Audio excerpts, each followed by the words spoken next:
नमस्कार, हून टीवी देख रहे हैं आप। मैं हूं आपके साथ विशाल कर। खबरों की शुरुआत करेंगे।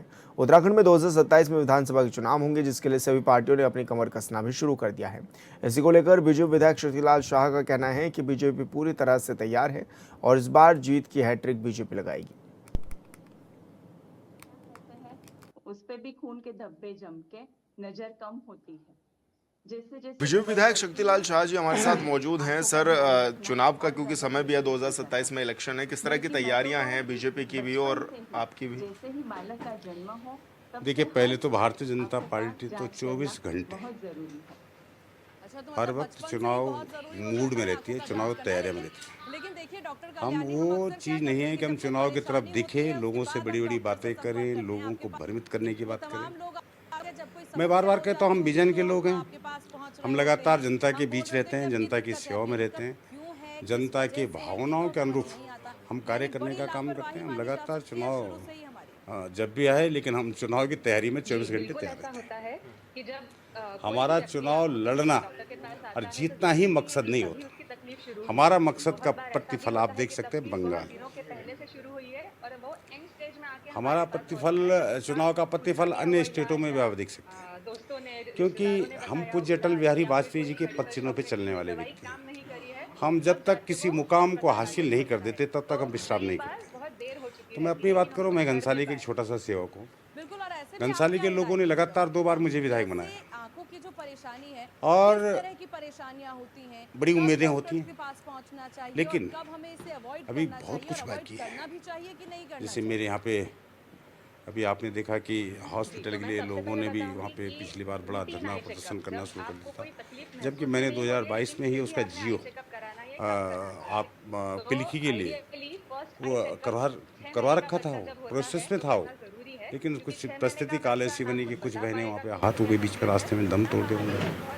तो लोगों का कहना भी सही था, हमने स्वीकार भी किया, हम लगे। तो आज मैं माननीय मुख्यमंत्री जी का धन्यवाद करता हूँ, स्वास्थ्य मंत्री जी का धन्यवाद करता हूँ कि पिलखी के अंदर हमारा वो हॉस्पिटल का काम शुरू हो गया। 26 फरवरी को माननीय मुख्यमंत्री जी द्वारा विधिवत ढंग से हमने पूजा अर्चना करने के उपरांत वहाँ पे CSC बनाने का काम कर दिया। तो मैंने कहा नहीं, हम लगातार जनता के बीच रहते हैं, जनता की सेवा में रहते हैं और जनता के बीच रहते हैं। हमारा विजन मात्र कुर्सी हथियाना नहीं, बल्कि जनता की भावनाओं के अनुरूप काम करना हमारा मकसद होता है। अच्छा, क्योंकि विधायक जी, कांग्रेस भी लगातार ताबड़तोड़ हमले आप लोगों पर बोल रही है, चाहे वो महिला अपराध हो, चाहे वो जंगली जानवरों का हो, या फिर जो इस तरह की घटनाएं उत्तराखंड में हुई उनको लेकर के हो। किस रूप में आप देखते हैं, क्योंकि हर बात में वो आपको दोष दे रहे हैं? कांग्रेस के तो ऐसे हाल हो गए हैं जैसे मरा हुआ सांप नहीं होता। कांग्रेस को हम बार बार एक ही चीज़ कहते हैं कि आपको तो बहुत लंबा टाइम दिया, और नारायण तिवारी जी जैसे बहुत सीनियर व्यक्ति जिनका हम आज भी सम्मान करते हैं, हरीश रावत जी बहुत श्रेष्ठ नेता है, हम आज भी उनका हृदय से सम्मान करते हैं। उन लोगों के पास तो बागडोर रही है, तब क्यों नहीं सोचा कि तब इस तरह से वारदातें हुई हैं? क्या क्यों इतने बड़े बड़े घोटाले हो गए जो सारी जनता ने देखा, जनता यानी देश विदेश के लोगों ने देखा? मैं कांग्रेस के मित्रों से एक ही बात कह देना चाहता हूँ कि आप कितना भी लोगों को भ्रमित करने का काम करो, कितना भी आप जनता को वर्गलाने का काम करो, जनता आपके झांसे में बिल्कुल आने वाली नहीं है, क्योंकि आपको बहुत लंबा टाइम दिया और बहुत लंबे टाइम तक आपने काम किए। और मैं तो विशेष कर कहूँ, हमारे समाज का तो कांग्रेस ने ऐसा उपयोग किया, मात्र वोट सिर्फ इतना दिया पेट भरने के लिए, इतना नहीं दिया कि पेट भरने के उपरांत हमारे पास कुछ रहे। ये उनकी सोच नहीं थी, और उसी सोच का प्रसाद है कि हम लगातार जीत रहे हैं। चाहे उत्तराखंड की बात हो, चाहे उत्तर प्रदेश की बात हो, चाहे आज आप लोगों सभी लोगों के सहयोग से, चाहे आप लोगों के आशीर्वाद से, चाहे बंगाल की बात हो, आसाम की बात हो, आपके मध्य प्रदेश की बात हो, राजस्थान की बात हो, आपकी चाहे महाराष्ट्र की बात हो। ये हमारे जीतने का मूल मंत्र, मैंने कहा ना कि हम जब तक किसी मुकाम को हासिल नहीं कर देते, हमारा विजय। मैं घनसाली के स्वीकार कर रहा हूँ, मेरे यहाँ केंद्रीय विद्यालय का विषय बहुत महत्वपूर्ण विषय है। मैं HOD मिनिस्टर 2 बार मुलाकात करके आ चुका हूँ, ज़मीन का प्रोसेस मैंने डाल रखा है। उनका एक ब्लॉक में एक केंद्रीय विद्यालय खुलने हैं। ये भारत सरकार की ने पॉलिसी तय करी है। हाँ, हम ज़मीन जैसे हम उपलब्ध होगी, हमारी घनसाली में एक केंद्रीय विद्यालय खुलने के लिए हम काम करेंगे। अभी जैसे घनसाली में जाम की स्थिति है, मैं अभी माननीय मुख्यमंत्री का धन्यवाद करता हूँ। हम पार्किंग के लिए काम कर रहे हैं, अपना वहाँ पे बाईपास के लिए काम कर रहे हैं। अब कुछ काम थे जो बहुत ज़रूरी थे, अब कुछ काम है जो बहुत ज़रूरी हैं। आगे भी व्यवस्था बनती रहेगी, काम आते रहेंगे, उन पर हम काम करते रहेंगे। हम अपना लगातार हमारा जो है एक अपना एटीट्यूड है कि हम किस हिसाब से हम करें। मैंने कहा ना, मैं 2017 का जब चुनाव मैंने लड़ा, मुझे वो दिन अभी भी बहुत याद हैं। तो मैं सैकड़ों गांव पैदल गया हूँ, सैकड़ों गांव। लेकिन आज मैं बड़े गर्व और बहुत ईमानदारी से कहता हूँ उसको कि आज मैं उन गांव में गाड़ी से भी जाता हूँ, लाइट भी है, नेटवर्क की दिक्कतें थी, मैं भारत सरकार का धन्यवाद करता हूँ। मेरे यहाँ सबसे ज़्यादा टावर इस समय BSNL के लग रहे हैं, कुछ लग चुके हैं, कुछ में काम चल रहा है। तो मैंने हम लगातार जनता के बीच, हमारे लिए चुनाव कोई चुनौती नहीं है। हम चुनाव को एक ये लोकतंत्र का महापर्व होता है, इसको हम बहुत सर स्वीकार करते हैं। जनता के बीच रहते हैं, जनता के बीच जाएंगे, जनता के रात दिन साथ में हैं। एक भी दिन हमारा ये नहीं कि हम कहीं दिल्ली में हों या एक देहरादून, बहुत कम यहाँ आते हैं क्योंकि शासन प्रशासन में तो काम करने पड़ते। आते हैं, अपना लिमिटेड टाइम यहाँ पे देते हैं, उसके बाद हम जीतते जाते हैं। अच्छा सर, क्योंकि प्रधानमंत्री जी का टिहरी जो दौरा है वो बताया जा रहा है कि होगा, किस तरह से आप उस दौरे को भी देख रहे हैं? और कहते हैं कि जब प्रधानमंत्री आते हैं तो बड़ी सौगात भी दे करके जाते हैं, क्या टिहरी का भी इस बार सुधार होगा क्या? देखिए, मैं तो हृदय से माननीय प्रधानमंत्री जी का बहुत बहुत आभार धन्यवाद व्यक्त करता हूँ और आमंत्रित भी करता हूँ, क्योंकि उनके चरण अगर हमारी जनपद टिहरी के अंदर पड़ते हैं तो हमारी जनता भी और हम लोग धन्य होंगे। क्योंकि ये सच्चाई है कि मोदी जी इस कलयुग के एक महापुरुष हैं और वो जहाँ भी जाते हैं देते हैं। वो सिद्धि प्राप्त पुरुष हैं, वो कोई छोटी मोटी हस्ती नहीं है। जो विश्व का सबसे बड़ा लोकप्रिय नेता हो, जिस व्यक्ति ने ये ऐसी सोच रखी हो, कांग्रेस के मित्र कहते हैं इनका विजन क्या था, ये बड़ी ये डिबेट करें ना हम लोगों से। अरे किसी ने सोचा तो जो माताएं, जो बहनें रात को 4 बजे 5 बजे अंधेरे में शौच करने जाती थी, मोदी जी का पहला मंत्र था कि सबसे पहले शौचालय बनना चाहिए। मोदी जी की सोच थी कि जो बहनें अपने आंखें खराब कर देती हैं धुएं में रह कर, उनको मुफ्त उजला गैस दे देनी चाहिए। आज कोविड काल से लेकर आज तक 80 करोड़ लोगों को लगभग ऐसा ही है कुछ, हम फ्री राशन देने का काम कर रहे हैं। ये कौन कर रहा है? ये किसकी सोच है? ये मोदी जी की सोच है। अभी मनरेगा पे भी दुनिया भर की बातें कर रहे थे कि इन्होंने मनरेगा बदल दिया और जी राम जी कर दिया। अरे पहले बाबा मेरी बात सुनिएगा, उसमें आपने किस ढंग की पॉलिसी बनाई थी, हमने किस ढंग की पॉलिसी बनाई, पहले उसका अध्ययन तो करो आप लोग। अब तो हमने ये भी कर दिया, उसमें मैंने देखा, मैं तो उसमें माननीय मंत्री जी का धन्यवाद करता हूँ भारत सरकार। उन्होंने कहा था हम बेरोजगार भत्ता भी देंगे। मनरेगा में बेरोजगार भत्ता देने की बात कर दी। उन्होंने यहाँ तक कर दिया कि जिसके 4-5 बच्चे हैं वहाँ बच्चों को रखने के लिए भी उसमें व्यवस्था होगी। यार इतनी बड़ी सोच लेके कौन चल सकता है? ये सोच अगर कोई कर सकता है, ये देश के यशस्वी प्रधानमंत्री आदरणीय मोदी जी कर सकते हैं। मोदी जी टिहरी में आएंगे, हम गदगद हैं, खुश हैं। जनता मोदी जी की राह देख रही है और निश्चित हमें तो मुझे लगता है कि हमें बुलाने की ज़रूरत नहीं, जितनी भीड़ जुट जाएगी मोदी जी को देखने के लिए। क्योंकि मोदी जी इस समय इस देश के नहीं पूरे विश्व के जो हैं एक बहुत बड़े सर्वाधिक लोकप्रिय नेता भी हैं। और सबसे बड़ी अगर कोई बात है तो वो सिद्धि प्राप्त पुरुष हैं। क्योंकि उत्तराखंड से उनका बहुत आध्यात्मिक लगाव रहा है, बहुत लंबे टाइम तक वो केदारनाथ बद्रीनाथ में उन्होंने अपना समय निकाला है। और तो कहते हैं कि मैं टिहरी में मैंने तो उत्तराखंड का गली गली घूमा है, जहाँ जहाँ हमारे देव स्थान है उन लोगों ने वहाँ का भ्रमण किया है। और वो सिद्धि के प्रसाद है कि वो सिद्धि का प्रसाद है पूरी जनता को मिल रहा है। 140 सर, एक अपील जैसे कि की गई है प्रधानमंत्री की ओर से, आप लोग उसको किस रूप में ले रहे हैं? जैसे उन्होंने कहा कि पेट्रोल डीजल की कम से कम इस्तेमाल करें, सोना चांदी ना खरीदें, तो उनकी अपील को किस रूप में आप लोग देख रहे हैं? और क्या कुछ आप भी लक्ष्य लेकर के चल रहे हैं कि कम से कम इस्तेमाल करें?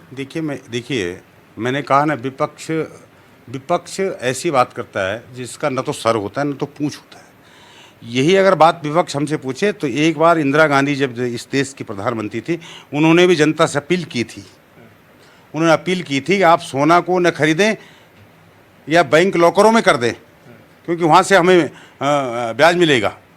देखो ये देश की एक इकोनॉमी को ठीक करने के माध्यम होते हैं। अब वो लोग इससे उल्टा ले, ये तो मैंने सुना कि पूर्व प्रधानमंत्री एक बार तो उन्होंने भोजन के लिए भी एक टाइम के लिए कह दिया था कि एक टाइम का भोजन हमें कम कर देना चाहिए। तो ये मेरी समझ में नहीं आती कि क्या ये लोग हम पे तो उंगली उठाते हैं, क्या अपनी बातों को ये देखते नहीं कि हमारे काल खंड में विस्तार से परिस्थितियाँ बनती हैं। और ये कौन सी बुरी बात कह दी मोदी जी ने कि हम सोना नहीं खरीद सकते, और कौन कह रहा है कि सोना नहीं खरीद सकते? जिसको खरीदना खरीदे ना, मना थोड़ी नहीं कर रहे हैं उनके लिए। लेकिन देश की अगर बात करें, अगर हम उस समाज की चिंतन की बात करते हैं जो समाज आज भी अंतिम पंक्ति में है, तो मोदी जी के बयान का मैं स्वागत करता हूँ। धन्यवाद सर, हमसे बातचीत करने के लिए। हमारे साथ विधायक जी मौजूद थे जो कि तमाम विषयों पर हमारे साथ बातचीत कर रहे थे और बता रहे थे कि टिहरी क्षेत्र में प्रधानमंत्री का जो दौरा होगा उसके लिए भी वो काफ़ी उत्साहित हैं। हॉर्नबिल टीवी के लिए देहरादून से विशाल गर्ग। खबरों में आगे बढ़ेंगे। हरिद्वार के सिडकुल में वेतन वृद्धि को लेकर कैंपस लक्सा जीनस और इंडो हर्बल समेत कई कंपनियों के कर्मचारियों ने प्रदर्शन किया। इस दौरान प्रदर्शनकारियों ने सड़कों पर उतरकर प्रबंधन के खिलाफ नारेबाजी की। कर्मचारियों ने लेबर कमिश्नर कार्यालय तक मार्च निकालकर वेतन वृद्धि की मांग उठाई। स्थिति को नियंत्रित करने और बातचीत के जरिए समाधान निकालने के लिए पुलिस और प्रशासन अधिकारी भी मौके पर पहुंचे।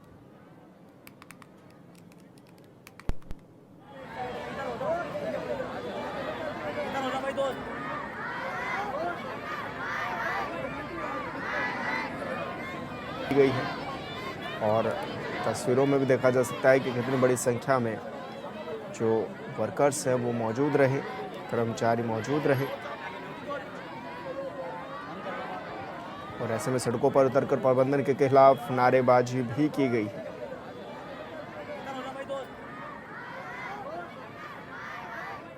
संवाददाता मनोज कश्यप हमारे साथ फोन लाइन पर जुड़ गए हैं। मनोज, जिस तरह तमाम ये कर्मचारी सड़कों पर हैं, क्या कुछ मुख्य मांगे हैं इन सभी की? बीते 4 दिनों से लगभग जो हरिद्वार सिडकुल की जो फैक्ट्री है उसमें से करीब 4 कंपनी के जो कर्मचारी है वो सड़कों पे दिखाई दे रहे हैं, क्योंकि यहाँ पे जो सरकार की तरफ से वेतन वृद्धि की बात कही गई तो यहाँ पे ये नियम लागू भी कर दिया गया था। लेकिन अभी भी कुछ कंपनी ऐसी है जो सरकार के द्वारा जो नियम लागू किया गया था, जो वेतन वृद्धि की गई थी उसमें अभी तक जो वेतन वृद्धि होनी थी वो कुछ कंपनियों ने नहीं की है, जिसके बाद यहाँ पे कुछ कंपनी के जो लोग है वो सड़कों पे आ गए। हालांकि लगातार पिछले 4 दिनों से लगातार इस तरीके का जो मामला है वो देखने के लिए मिल रहा है। आज भी जो यहाँ पे एक कंपनी है उसके जो कर्मचारी है वो कहीं ना कहीं सड़कों पे दिखाई दे रहे हैं। हालांकि 500 से अधिक संख्या में महिला पुरुष जो है वो सड़कों पे आए और यहाँ से धरना प्रदर्शन करते हुए, फ्लैक्स मार्च निकालते हुए कहीं ना कहीं ये जो श्रम आयुक्त का कार्यालय वहां तक पहुंचे उसका घेराव भी किया गया। यहाँ पे लगातार जो हरिद्वार के जिला अधिकारी है इसको लेकर कहीं ना कहीं आपस में एक बैठक भी कर, बैठक में इस बात का निरीक्षण निकालने की यहाँ पे कोशिश किया जा रहा है कि जो ये वेतन वृद्धि की कौन कौन सी ऐसी कंपनी है जिससे अभी तक वेतन वृद्धि नहीं हुई है, क्या उनकी मांगे उनको भी सुना जा रहा है। हालांकि आज एक गुट ने जो है जिलाधिकारी के साथ बैठक भी की है, जिसपे अभी जिलाधिकारी का जो बयान है वो आना बाकी है और उसके बाद ही कुछ कह पाएंगे कि यहाँ पे अभी तक क्या कुछ निकल के सामने आएगा। जी, लेकिन अभी जो कर्मचारियों की बातचीत सुनने के लिए क्या अधिकारी मौके पर पहुंचे थे, और अगर पहुंचे थे तो क्या कुछ अभी तक वार्ता रही कि वार्ता कुछ सफल भी हो पाई क्या? बिल्कुल, देखिए अभी बीते 4 दिनों से कई बार जो श्रम आयुक्त है उसके साथ में बैठक हो चुकी है। जिलाधिकारी भी लगातार जो कंपनियों के जो स्वामी है उनके साथ में बैठक की जा रही है। हालांकि अभी तक कोई ऐसा हल निकल के सामने नहीं आया, क्योंकि दिन प्रतिदिन जो ये कर्मचारी सड़कों पे दिखाई दे रहे हैं। हालांकि यदि कोई हल इसमें हो जाता तो जो कर्मचारियों की जो हड़ताल है वो खत्म हो जाती है, लेकिन आए दिन एक नई कंपनी सामने आती है, वो कहीं ना कहीं सड़कों पर दिखाई देते हैं। देखने वाली बात ये होगी कि आज जिलाधिकारी ने कंपनियों के जो मालिक है उनके साथ भी एक बैठक की है, उसके बाद में क्या कुछ इस पे निरीक्षण निकाला गया है, तो कहीं उसको लेके भी आज मीडिया के सामने जिलाधिकारी का बयान आएगा। उसके बाद ही तय हो पाएगा कि यहाँ पे जो कर्मचारी है उनके हित में क्या कुछ बातें आज रखी गई है। जी बिल्कुल मनोज, बहुत शुक्रिया आपका तमाम जानकारी साझा करने के लिए। ऑल इंडिया केमिस्ट्स के आह्वान पर ऑनलाइन दवाओं की बिक्री के विरोध में 20 मई को चंपावत जिले के मेडिकल स्टोर बंद रहेंगे। जिले के समस्त मेडिकल स्टोर स्वामी ऑनलाइन दवाओं की बिक्री के विरोध में मुखर हुए हैं।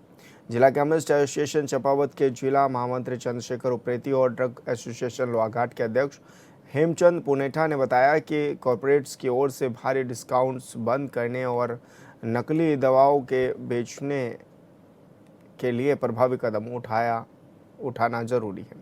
उन्होंने बताया कि सरकार की ओर से भारी डिस्काउंट पर ऑनलाइन दवाओं की बिक्री शुरू कर दी गई है, जो दवा उपभोक्ताओं को बिना किसी चिकित्सा की सलाह के उपलब्ध की जा रही है।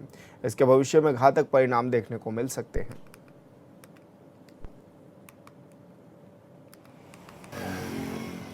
आगामी 20 मई को हमारा भारत बंद का आयोजन है इसमें मुख्य मुद्दा जो है वो ई फार्मेसी, ऑनलाइन मेडिसिन जो बिक रही हैं, सबसे बड़ा विरोध उसका है। जैसा कि आपको भी ज्ञात होगा, बिना डॉक्टर के पर्चे के कई सारी दवाइयाँ, अधोमानक दवाइयाँ बाज़ार में आसानी से उपलब्ध हो जा रही हैं। और दूसरा विरोध का बड़ा कारण ये है कि हमारा तो अपना किसी भी कंपनी का एक मार्जिन फिक्स है 16% से लेकर 20% तक। कंपनियां क्या कर रही हैं, बड़े बड़े नेशनल मल्टीनेशनल हाउसेस क्या कर रहे हैं, 40% 50% डिस्काउंट में वही आइटम जो है मार्केट में दे रहे हैं। अब कैसे उपलब्ध करा रहे हैं ये हम नहीं जानते। हमारा मार्जिन जहाँ 16% है वह 40% कम पे। अब वह अधोमानक भी हो सकती हैं दवाइयाँ, उन दवाइयों का गुणवत्ता पर जो है प्रश्न चिन्ह लगता है। 20 मई को हमारा पूर्ण भारत बंद का AIOCD द्वारा जो निर्धारित किया गया है, उस दिन हमारे सारे मेडिकल स्टोर बंद रहेंगे, जिससे हम ये ऑनलाइन फार्मेसी डिस्काउंट, भारी डिस्काउंट जो दिया जा रहा है कॉर्पोरेट से, उसका हम विरोध करते हैं। जैसा कि कहते हैं कि विदाउट पर्चा कोई दवाई न दी जाए, तो इस तरह से विदाउट पर्चा हम लोग जो हैं डॉक्टर के पर्चे में ही दवाई देते हैं और अच्छी तरह से मरीज़ को समझाया जाता है कि किस तरह से खानी है दवाइयाँ, और मनोप्रभावी दवाइयाँ विदाउट डॉक्टर के पर्चे के नहीं दी जा सकती हैं, उसका रिकॉर्ड रखा जाता है। तो हम लोग सारे जितने भी केमिस्ट लोग हैं सारा रिकॉर्ड रखते हैं। तो इस तरह से हम जो है इसका हम विरोध करते हैं, इस तरह के ऑनलाइन फार्मेसी का और भारी। और संवाददाता लक्ष्मण बिष्ट हमारे साथ फोन लाइन पर जुड़ गए। लक्ष्मण, क्या कुछ पूरा मामला है कि इन लोगों ने आह्वान भी किया है कि एक दिन के लिए भारत बंद किया जाए? जी, जो मेडिकल स्टोर स्वामी हैं उनका कहना है कि सरकार के द्वारा दवाओं की ऑनलाइन बिक्री शुरू की गई है, की जा रही है, उसको लेकर जो उनमें जो गहरी नाराजगी है। उन्होंने कहा अगर ऑनलाइन दवा बिक्री होती है तो उन लोगों के जो रोजगार और व्यापार पर जो है फर्क पड़ेगा। दूसरा, बिना किसी कटी सलाह के जो है उपभोक्ताओं तक या मरीजों तक इन दवाओं को पहुंचाया जाएगा, जो कि जिसके जो भविष्य में काफी नुकसान देखने को मिलेंगे। तो उनके द्वारा इसी बात का विरोध किया जा रहा है। उनका इसी बात के विरोध के लिए 20 मई को पूरे भारत के समस्त मेडिकल स्टोर जो है बंद रहेंगे। लेकिन लक्ष्मण, एक तरफ तो इस चीज़ को अच्छा माना जा रहा है कि देर सवेर कभी भी किसी भी टाइम किसी को दवाई चाहिए तो ऑनलाइन वो मंगा सकता है, और ख़ासकर शहरी क्षेत्रों में। दूसरी तरफ अगर गाँव के क्षेत्रों में या फिर चंपावत से अगर इस तरह की चिंगारी उठेगी तो हो सकता है इसका खामियाजा भी लोगों को भुगतना पड़े।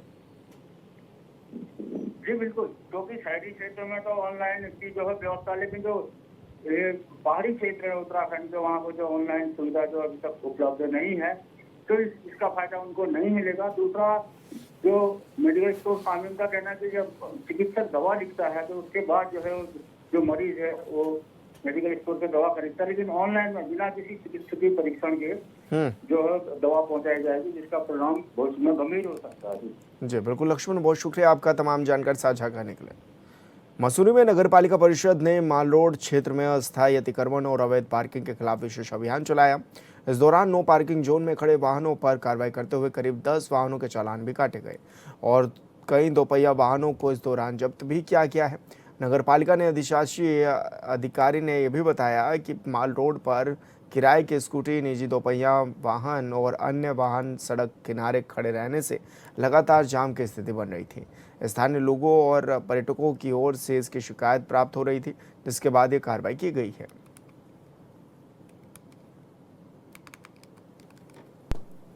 जो मॉल रोड है वहाँ पे रेंटल स्कूटी हुई या जो प्राइवेट स्कूटीज हैं वो खड़ी रहती हैं, और जो वाहन है वो भी नो पार्किंग जोन में और कहीं भी मॉल रोड पर जहाँ भी जिसको स्थान मिलता है वहाँ खड़े रहते हैं। तो इस संबंध में पूर्व में नगर पालिका के समस्त सभासदों द्वारा सर्वसम्मति से निर्णय लिया गया था कि मॉल रोड हो या नगर पालिका का कोई भी अन्य मार्ग हो, वहाँ पे 4 व्हीलर के लिए 3,000 रुपए का चालान और 2 व्हीलर के लिए 2,000 रुपए का चालान करने की व्यवस्था की गई थी। और हमारे द्वारा जो है 10 4 व्हीलर का चालान किया गया है, और उसके अतिरिक्त जो 2 व्हीलर्स हैं 5 2 व्हीलर्स जब्त किए गए हैं। और मुख्यतः जो हमारी समस्या है वो मुझे लगता है कि हमारी जो लाइब्रेरी में, हमारी लाइब्रेरी के मॉल रोड में जहाँ हम एंटर करते हैं वहाँ पे जो शॉप्स हैं, वहाँ पे जो दुकानदार हैं उनकी वाहन वहाँ पे खड़े होते हैं, क्योंकि आसपास वहाँ पे कहीं अन्य जगह नहीं है, और उसी की आड़ में चाहे टूरिस्ट हो या कोई भी अन्य लोग हो वो भी वहाँ पे आके अपना वाहन खड़ा कर देते हैं, और इसलिए ये आवश्यक है कि उनके लिए हम कुछ वैकल्पिक व्यवस्था करें। उत्तराखंड हाईकोर्ट ने राज्य प्रदूषण बोर्ड के नियमों के तहत नहीं चल रहे नैनीताल स्थित खुरपाताल डायनेस्टी रिजॉर्ट के संचालन पर प्रशासन के रोक लगाए जाने के मामले पर सुनवाई की है। मामले की सुनवाई के बाद कोर्ट ने रिजॉर्ट मालिक को कोई राहत नहीं दी है और ऐसे में कहा गया है कि राज्य प्रदूषण बोर्ड की ओर से भेजे गए समन का अभी तक क्यों अनुपालन नहीं किया गया। कोर्ट ने मालिक को जवाब देने के निर्देश भी दिए। डायनेस्टी रिजॉर्ट है जो 50 कमरों का जो है एक प्रॉपर्टी है, होटल है खुरपाताल के अंदर। उन्होंने जो है आज रिट पिटीशन दाखिल करके पोल्यूशन कंट्रोल बोर्ड का एक बंदीकरण आदेश था जो एयर एंड वाटर एक्ट वायु और जल अधिनियम के तहत पारित किया गया था मेंबर सेक्रेटरी साहब द्वारा। उसके अंदर ये कहा गया था कि ये जो प्रॉपर्टी है इसे तुरंत क्लोजर ऑर्डर देते हुए 2024 दिसंबर में 2 इंस्पेक्शंस का हवाला दिया था, जिसके अंदर ये कहा गया था कि जितना भी सीवेज ट्रीटमेंट प्लांट जो है इनका, उसका जो आउटलेट है, जो डिस्चार्ज है, उसके जो मापदंड होने चाहिए, जो पैरामीटर्स होने चाहिए ट्रीटेड सीवेज के, वो मानकों के अनुरूप नहीं पाए गए थे। उसके बाद फिर हम लोगों को कोर्ट के द्वारा ये भी बताया गया कि दिसंबर 2024 के बाद मई 2025 में भी कारण बताओ नोटिस जो है जब इन्हें दिया गया, उसके बाद इनका जवाब आया। उस जवाब के बाद जो है उसे इंस्पेक्शन इस प्रॉपर्टी का दोबारा किया गया मई 2025 में। उसमें भी जो एसटीपी का डिस्चार्ज था वो मानकों के अनुरूप नहीं पाया गया। उसके बाद जो है ये एक गलती रही जिस पे कोर्ट ने भी अपनी नाराज़गी जाहिर करी कि पॉल्यूशन कंट्रोल बोर्ड द्वारा इसके अंदर थोड़ी सी देरी करी गई। लेकिन अल्टीमेटली जो है 3 इंस्पेक्शन किए गए, 2 2024 में करे गए और 1 2025 में करा गया। तीनों रिपोर्ट्स का आंकलन करने के बाद जो है एयर एंड वाटर एक्ट के तहत इसके अंदर क्लोजर ऑर्डर दे दिया गया था। अक्टूबर 2024 को उधम सिंह नगर के दिनेशपुर क्षेत्र में सड़क किनारे एक बैग में अज्ञात महिला का शव मिलने से मामले में पुलिस ने अब एआई तकनीक की मदद ली है। दरअसल पुलिस ने कई राज्यों में जांच और लापता महिलाओं की जानकारी जुटाई, लेकिन 556 दिन बाद भी महिला की पहचान नहीं हो सकी है। अब इस रहस्यमयी हत्या की गुत्थी सुलझाने के लिए पुलिस एआई तकनीक की मदद से महिला के चेहरे की संभावित तस्वीरें तैयार कर रही है। पुलिस ने लोगों से अपील की है कि अगर किसी को महिला के बारे में कोई जानकारी हो तो तुरंत सूचना दें। जानकारी देने वाले को 50,000 का इनाम भी दिया जाएगा और उसकी पहचान गुप्त भी रखी जाएगी।